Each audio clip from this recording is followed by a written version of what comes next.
Last day na for this week. I'm so happy. Excited talaga ako kapag Friday kasi last day na. So happy. Tutuwa ako kasi kahapon nakatulog ako ng maaga. Tapos ko na kasi karamihan ng deadlines ko. Wala akong hinahabol na deadline for this week, for the last day of the week, kaya nakatulog ako ng maayos. Medyo light lang gusto ko ngayong makeup. Light, tapos ang dami nilalagay, no? Wow. Ganda talaga ng powder na to. Sobrang blaring.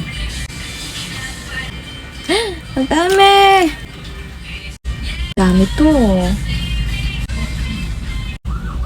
Ewan ko paano naging light makeup to. Nasobrahan ako ng blush on. Natutuwa ako kasi dumating na yung order ko sa isang eyelash curler. Rubber lang yung binili ko. If meron kayong mga eyelash curler tas hindi na nagka-curl ng maayos, probably because yung rubber nyo ay ganyan na.